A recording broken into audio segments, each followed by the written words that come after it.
As a town, Aldburgh has a lot going for it. On one side it faces the sea, while behind it the estuary snakes through some lovely countryside. And the town itself has some architectural gems and more than a few oddities. It also has an impeccable seafaring heritage. Drake's Golden Hind was built here, although initially it was called the Pelican, a much humbler name. Now the town is a tourist spot much favoured by toffs, and nothing wrong with that at all. But for us sailing men, one of the best things about the place is the keelboat racing fleet. Loch Long 1 designs, 21-foot boats, elegant, aristocratic, fast, beautiful, and helmed by aggressive, polite, competent people. To watch them fighting for the best spots on the start line in a strong East Coast autumn blow is a complete delight.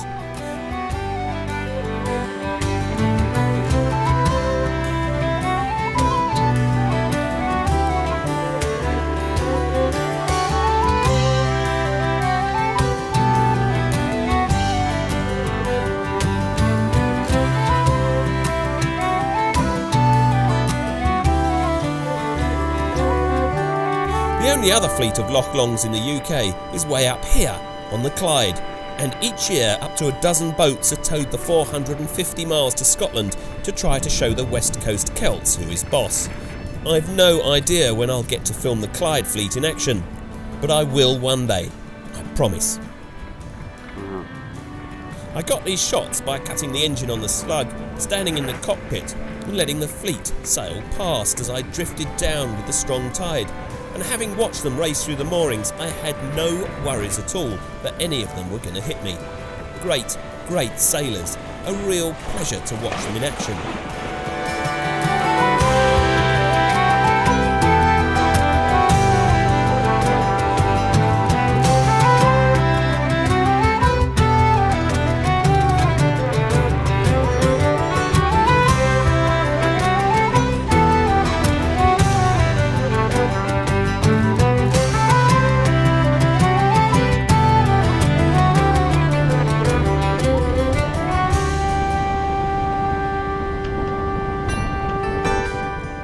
During the winter series at Aldburgh, they're joined by other keelboats, many of them bog standard AWBs. But the best of the rest is this.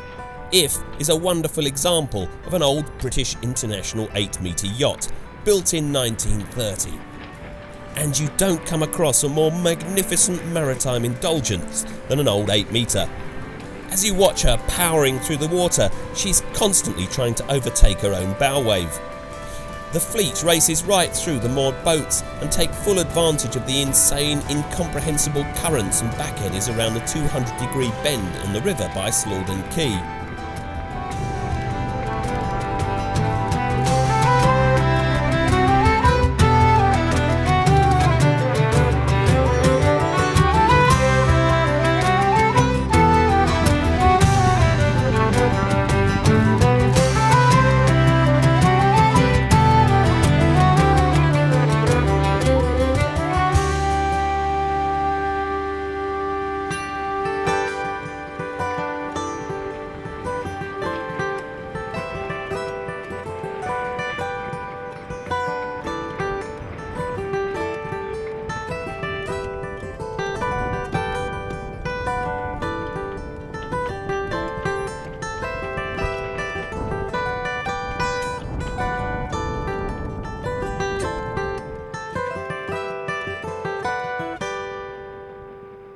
Coming up to the top part of the Oar, you pass the biggest and most northerly of all the Martello towers, 1 million bricks to make its elegant quatrefoil shape. Then ahead of you is Aldburgh and Slaughden Quay, the yard that's to be our home base for the winter. For the travelling sailor, Google Earth is an amazing resource. It allows me to find the sort of boatyard that suits me and the Slug, and Slaughden Quay looked as perfect as a place could be. It was here that I intended to take the Slug out for the briefest of maintenance schedules. Not a bad place to be, is it? Look at that. And when she came out, They tell me, I assumed that they'd washed her down, but they hadn't, because water was too cold to do that. And what she's done, she's got a few barnacles. You can see between the hulls. Yeah. She doesn't sail well, and they have settled on the prop. So they're there for keeps. They're gonna be worse and worse. But actually, you know, I thought it would be weedier than that, but they said they couldn't wash it off. So there are the barnacles there. Jules. A quick scrape of the hull with a paddle, a splash of badly applied varnish, and a coat of the cheapest anti-foul money can buy. 3 weekends of work, top whack, and the yard is absolutely wonderful. Let me have people about me who love their boats almost as much as they love sailing them. Blokes who make sacrifices for their sport. Men who drive rubbish cars. People who don't demand customer service, sparklingly clean bogs and subservient marina staff. Places where the boats are more interesting than the careers of the men who own them. Where the knowledgeable staff spend their days keeping classics alive. And Brian Upson, who runs the yard on the quay, is as lovely as they come. Yeah. So when was the last time you pulled out horsehair? Oh, just down there. Did you? Yeah. Just down at the bottom end of the keel here? Most of this boat has been bloody corked with horsehair. Stockholm tar. Gently and politely, he took the pish out of me from the moment we met until the moment I left. Mr. Upson, I'm going to ask you now, what sort of boat owner am I? A piss poor one. But do I sail my boat more than most people? You do, that's true. You do. So it was a bad day for the boat that it came into my life, do you reckon? Oh, I don't know. No, probably not. Probably better off being used than it has been. And let me ask you about my gear change. That's hilarious. the poor old engineer said, "What do I do with this, you reckon?" Gave me the sort of advice I like, such as to not bother painting the keels on the slug, because the mirror offshore is no collector's item and the galvanising will outlive me, so why bother? Bloody perfect.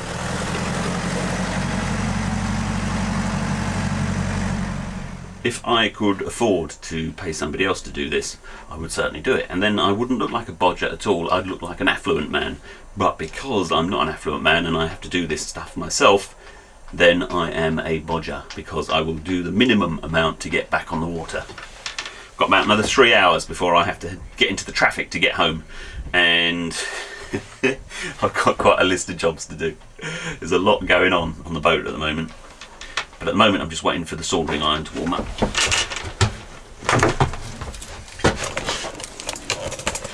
Here are my electrics. That is a horrible, horrible place. It's getting a bit grubby too.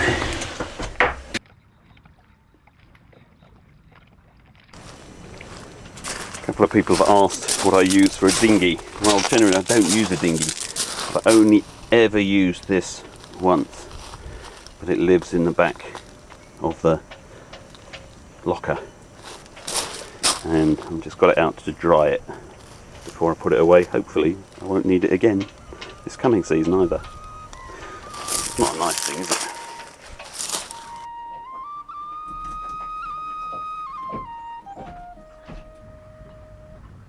Wow, this tide really comes in. Look at that.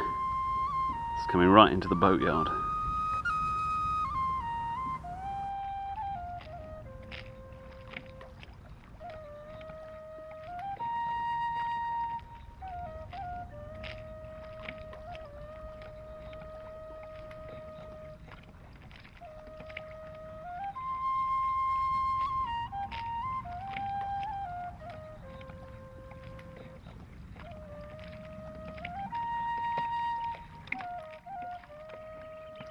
Slaughton used to be a village in its own right, but it was claimed by the North Sea. Aldburgh, just a short walk up the road, is still alive and well, and like most of the towns and villages along the coast, has been inhabited back to Roman times, and probably well beyond. There's still a good beach-launched fishing fleet there, and you can buy fresh fish straight from the men who landed it. Further along the shingle shore is this. It's called the scallop. I'm told some people really like it. I don't actually object to it, but to me it's just a few shells from the beach arranged in a certain way and then scaled up out of all proportion. Little better than the giant cabbages or frankfurters favoured by armpit American towns seeking to put themselves on the map. I admire the workmanship that went into it, but to my mind, a not very nice thing is spoiled even more by the words cut into it. I hear those voices that will not be drowned. Inspirational thoughts for some people, perhaps. For me, I can think of better things to do with some pretty high-grade stainless steel. Generally, I prefer the fisherman's clatter to the scallop, but I'm a soulless sailor. The town is still a lovely-looking place, but like many holiday towns, it does have that slightly genteel, ossified look to it.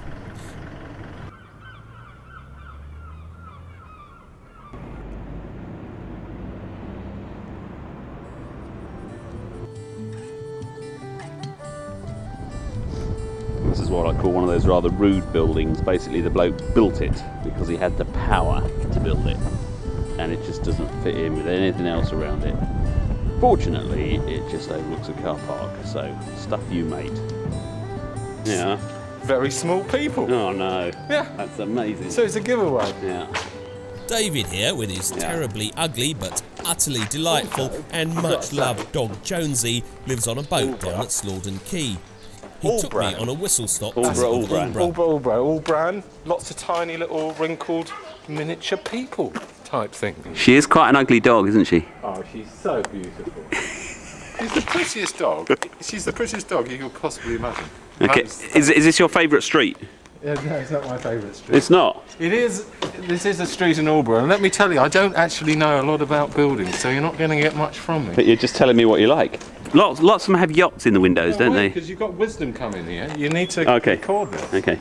This is house, and there's another house. It's a pretty ordinary street. Yeah. There's a whole bloody street of houses. That's amazing, isn't it? Well, it is amazing for one particular reason, that this street does reveal the weird mystical cult of Aldburgh. Yeah. The cult, I say, because they were turning people into miniature human beings. And why they did it, we don't know. We think maybe overcrowding. They're called children, aren't they? Miniature human beings. There was a whole genetic thing going on in the 1700s to reduce their size. Consequently, they built tiny little houses. And we're going to find one or two tiny little houses around here, and you'll see what I mean. Only room enough for tiny people. And if you think about it, it's in the name, isn't it? Aldburgh, which is an anagram of. If you add 8 letters, take away 6. Yeah. Very small people. Oh no. Yeah. That's amazing. So it's a giveaway. Yeah. Let's have a look at some tiny houses. They're just too small. I mean, they're weirdly small. Why do they make them that small? There can only be one reason. Yeah, look at that. Look at that.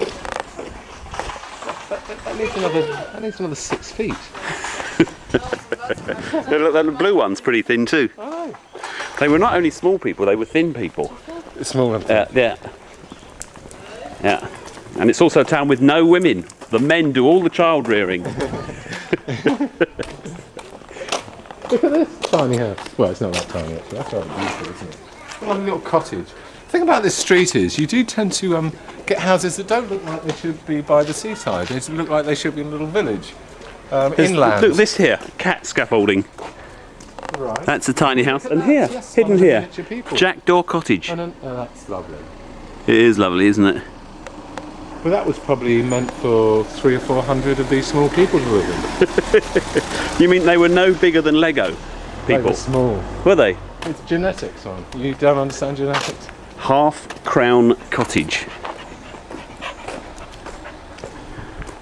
Anyway, the most famous miniature house in Aldburgh, we're coming up to up here, which will give you even more proof. There's a miniature house on the left. That is a miniature house on the left. Look, number 71 is just Lilliputian. Lilliputian? Yeah. Is that the way you pronounce it, do you think? No idea. So, in a village of tiny houses, in a town of tiny houses, there is one acknowledged supreme tiny house, is there? We're coming up to it up here. It's extremely sold. It was sold actually quite recently for an enormous amount of money. But you'll see why it was sold for such a large amount in a minute. Look at these little tweed cottages all interwoven with. See, look at how tiny this front yard is. Wow, that's silly because they're garages. There on the left, the garages. Oh, that one but here, ahead, it's a tiny house. That's miniature. Yeah. Probably at the early stage of the genetic inbreeding process, because that's not as small as they do get. Are there many other towns in Britain? Because there's lots of Americans look at this. Are there many other towns in Britain? Yeah, that had been afflicted by this miniaturising disease. No, exactly. This was just the only here. one. It only happened here. And well, I can't help thinking in the proximity to the nuclear power station. This is a weird building. I wonder what this was. Continue. Nice. The thing is about this town is though, in the winter time there are almost no lights on in these houses, are there? Well, they're empty, yes. Yeah. Why? Because people don't actually live here that much. A lot of them they're like empty tooth in a mouth. You know, they're gaps. It's a shame, really. They're owned by rich people. If it was full, it would be just that little bit busier in the winter time. But believe me, this place is empty in the winter. There isn't a single person or a car in the high street. None. I mean, look at it. It's packed and ready. And what are we? April. Let's do this house first, and then we'll do this one. Here. Yes. Here we go. Look at that. That's a beautiful thing. That's miniature house. Yeah. Okay, and here is the acknowledged master of the miniature house. Yes, let me introduce you to this magnificent house. To walk around it would probably take about 10 seconds. So if you've got that much film in your camera, we can probably do it. It basically takes up one parking space, doesn't it? Yeah, with a short car. Well, it's got cars all around it. Yeah. There we go. They must get so fed up with people looking at it, but hey, it's not only tiny, but it's in there on its own. It's also perfectly formed, though, isn't it? I don't think so. Don't you not think so? Ugly. Ugly. Oh, Jonesy Bones, you love ballies, don't you? Thanks.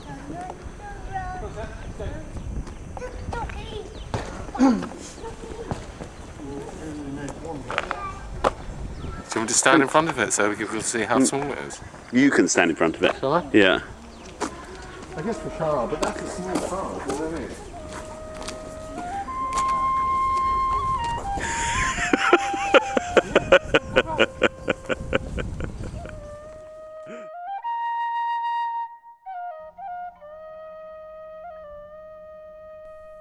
Given that at some stage every winter the slug has to be ashore for a while, well, it'd be hard to choose a better place to be. What with people like David and Brian to entertain me, and to spend a few days living on the end of a quay where occasionally the Suffolk Light does some amazing things. It's a real privilege being a sailor sometimes.